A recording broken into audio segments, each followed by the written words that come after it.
Hello, everybody. This is Patricia Jo Grover, your goal achievement strategist.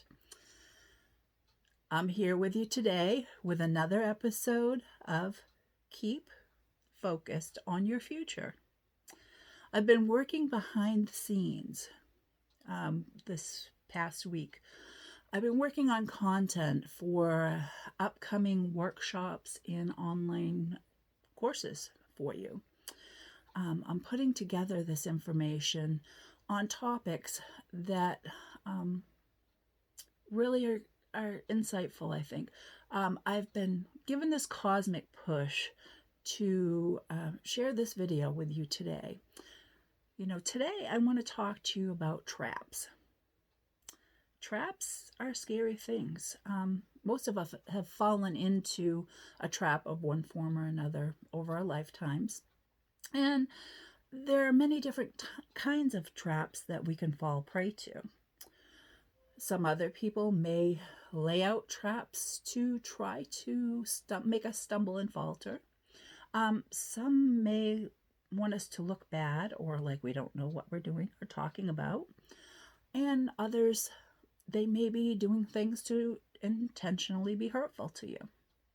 But many more times we fall into traps that we have set for ourselves because of the belief windows that we have, personally inside. What the belief windows show us. I share many of these things with my readers and clients, and I'm going to be sharing them and teaching about them in my workshops and online training courses.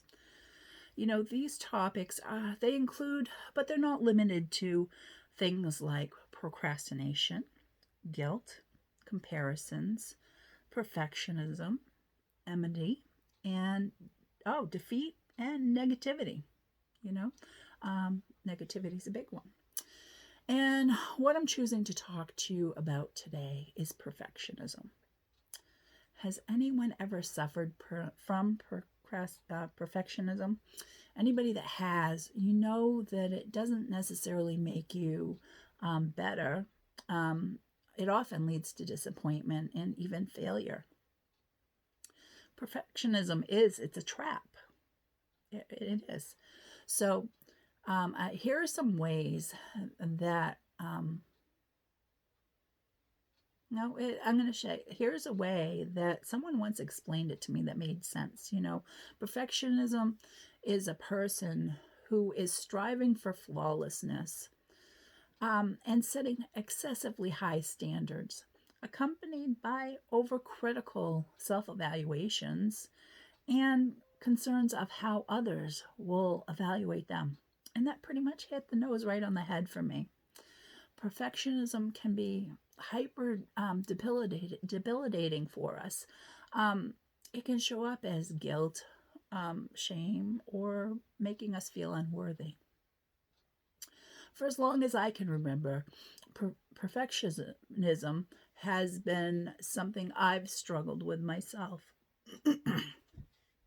It's shown up in everything from one point in time as a student in school with my school assignments, in my life, in wanting a better personal life for myself. It made issues with family, and in my professional career, and some of the times planning for something to be perfect on many occasions, it's caused issues for me. My family may even say that kind of a thing for perfectionism was if I want to see things done a certain way or go back to a certain place, also otherwise to me known as organization. But for me, that organization is a place, for me, it gives me comfort and peace I get from that. But my battle with perfectionism over the years has been like a trapeze act, walking a tight wire.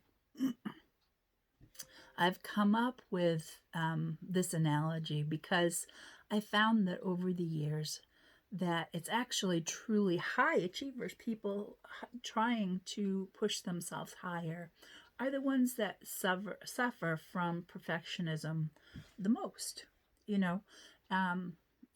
To me, perfectionism has reared its ugly head more times than I can even count. Um, I was feeling like I wasn't good enough with my knowledge, with my skill or will, even the output, my actions, speech, or even responses. I couldn't even meet my own expectations. How could I ever meet anyone else's in aspects of my family life and business, you know? And in many ways, it had held me back from pursuing my passions even sooner, and truly embracing my own passions for life. Well, today I still consider myself a recovering perfectionist because that's what it is. It's an ongoing thing. I've learned that over the years that I can find ways to manage this trait. The first thing being, like anything else that's scary, that you have to deal with it head on. And the best thing to do is break it down and find out what it is that's making it so scary. So, breaking it down, what I found out first was this: there are actually two types of perfectionism. The first being the one that is soul crushing. It's our unconscious perfectionism, um, that may be introduced. Maybe it was introduced through the belief windows when you were a child, and sometimes we allow them to grow as we age. And number two is coming from our conscious self, where we are joyful and excited with upcoming challenges because we're looking at them with healthy perfectionism, meaning that we're able to go on to do them because we're going at them thinking we're going to do our very best at it. Well, the funny thing is, we only expect everybody else to do their very best. But why do we expect ourselves to do more than our very best? So I had to dig deeper to find out why we aren't good enough for ourselves. So when I did that, another thing I found was that anything that we do to rise ourselves up, whether it be related to health, fame, accolades, or fortune, those things can cause us to get into that cycle of unconscious perfectionism. We do it to ourselves. So here's my advice for both easing up on ourselves as well as how to tame that circus act of perfectionism. It's like a balancing act, but I have 6 tips that I want to be able to share with you to help you with your relationship with perfectionism. I use them a bit myself. But before we start, I want to be clear that it's still okay to set high goals and have high standards for yourself. You have to realize and allow yourself to make mistakes. You're going to have setbacks, but don't let them affect you in a negative way, because they are going to happen no matter what. Don't let them affect you in a negative way. So number 1, recognize that it might be a cover. One of the most powerful realizations that I've had is that perfectionism isn't always just about wanting to make something perfect for perfectionism's sake. Often it's for us, it's like a cover for us, a crutch. We might rely on it to get out of something, get out of doing something. I'm going to use myself. I'm going to use myself as an example here. What if I shared with you, or one of the videos I shared with you before, it was that my unconscious perfectionism was in full force then. When it came to polishing that video that I shared with you, I had made comment about that before. It may have seemed like I was just too eager to make sure that it was as strong as it could be. But, there was something deeper going on at that time. It was scary. Maybe I was obsessing over every detail because deep down, I didn't believe I deserved to be doing that presentation Or maybe it was because I was afraid of what other people will think of my thoughts. And it was a fear of other people's perceptions that was giving me anxiety. Could it be that a bad presentation that I did the other day or a year ago actually caused me to lose confidence in my skills? As you can see, there's more to it than just depending on what's going on. There's deeper issues. I can address it head on and work through those thoughts and feelings as I dig deeper. So, as me sharing the example with you, I want to show you that I've been there too myself, and how to become better at taming that circus act of perfectionism. So I'm sharing this with you. I would say to lower the importance of the significance of any one thing that you're giving yourself to do. If you're questioning yourself and allowing it to cause issues for you, you may need to delegate that to somebody else, that piece, or hire somebody else to do it if you're putting too much on yourself. Number 2, put things into perspective. Okay, have regard for yourself and above performance. Perfectionism can be a barrier to owning your own worth. Allow yourself to be in that gray area. You don't have to be black or white. You can be in that gray area. Just give yourself permission not to have to be perfect at everything. Or, that won't make you, because sometimes you won't even try something at all. Stop yourself from obsessing and being perfect about everything. So, key questions for you. Does it really matter? In other words, will this matter in a day, in a week, or how about in a month or a year? Most likely it's a small detail that can be worked out or remedied through the near term, or it may not even matter. Using the example of the video presentation I was talking about, will the shirt I have on really matter? Is it a way that I pronounced a word or mispronounced it, or saying will anyone even remember that the next day? Does this impact the bigger picture of what I'm trying to share? A bad comment on a post doesn't make me a bad presenter overall.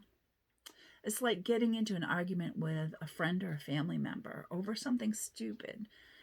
It doesn't make you a bad person overall. So remind yourself to focus on the broader themes and what parts of your life, thinking of this. This can really help you out into other perspectives. So here's a quote that I have for you. Don't set yourself up to put yourself down. Don't set yourself up to put yourself down. As I've shared earlier, looking at the big picture and then breaking it down, it's a phenomenal tool for our mindset work. I share this method with my readers and clients. It's doing a SWOT analysis ahead of time on anything you're attempting to be doing. Okay, so do it before you're prepping. Then use your strengths and opportunities as tools from your toolbox that you're going to help you grow and make changes that you need to the weaknesses and threats that you've uncovered. So use those tools. And celebrate the milestones that you come across along the way, because there are things to celebrate. So number 3 is see the beauty in imperfections.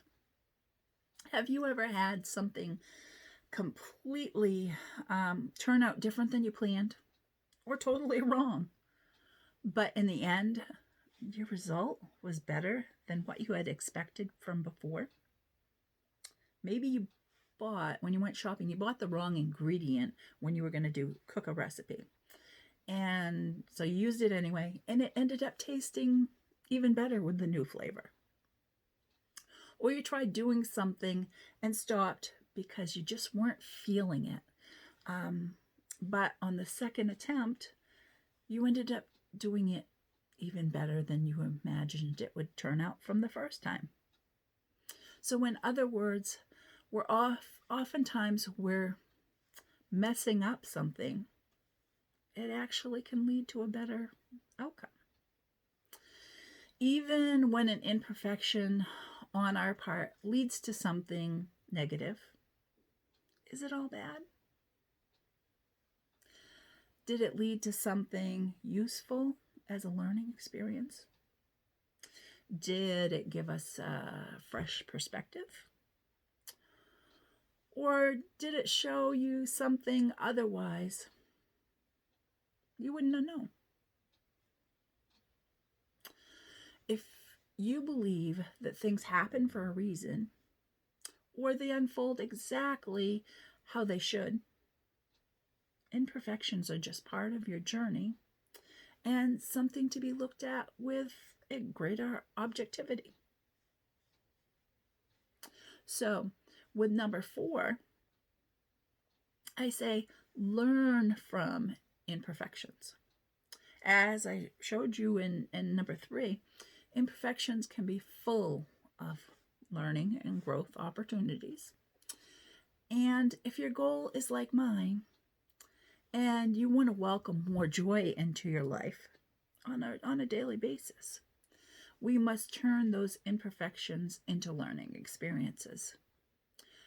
This will make them feel more productive, and it will enable us to move forward with more wisdom. We need to reflect on what we can learn, being careful not to turn it into us spewing negative self-talk to ourselves. Again, with my video presentation as an example, if they don't go as planned, I journal and I make notes about what I learned. Maybe it was because my video presentation was a little bit more detailed than what was needed. Or maybe, you know what, if at least one person gets what they needed to hear from this today, that will make a difference. Journaling and making notes of the responses I get from my videos, I use them to help make future, things, and take that into consideration when making my videos. Number 5 was lean into your fears. In many ways, perfectionism can hold us back from it creates a fear of failure. So falling victim, it prevents us from chasing dreams. So instead, daily, try to lean into and learn from, challenge yourself with the tools that you have now in your toolbox. Living outside the box of limiting beliefs, my book helps with that. So to increase your area of your comfort zone and allow your passions to expand. Don't limit yourself. Here are a few things that you may find helpful in battling fears. I do this every day, along with my mantra. So if there's issues here. So fears are all very strong emotions. They're a tough adversary. They need to be met equally, and I call this ease, your emotionally action-charged, strong energy. So here's how you can get ease of your own to battle your fears. Talk to yourself in the second person. Even write it down on a piece of paper and say it to yourself in the mirror, just like I do with my mantras. So here's one. I loved how you showed up on video like that. You can even do it future focused. I love that you're so brave about getting in front of so many people, sharing your thoughts. And then, in past tense, journaling at the end of the day. I'm so proud that you took time and said what was on your mind and shared that with the world in a way that you felt that could make a positive difference for even one person. It could make a difference, and it was worth it. So do things like that. Number 6, be relentless. Never give up. Be mindful about the people that you're hanging around with. Make sure they're positive. They have a high vibration. They're uplifting attitude. And people who are like-minded, like yourself, in pursuit of their own dreams and goals and achievement of them. One place you might find these people are in one of my programs. It's my peer-to-peer mentoring and accountability membership program. You can find out more on my website, patriciajogrover.com. This has been your goal achievement strategist, Patricia Jo Grover. And I'm curious. I am curious as far as yourself. What is it what are those fears for you? How do you manage perfectionism? Have you tried any of these techniques? Is your approach any different than what I'm sharing with you? Leave me a comment and let me know. Again, this has been Patricia Jo Grover, your goal achievement strategist. Thanks for joining me for this episode of Keep Focused on Your Future. I'll see you next time.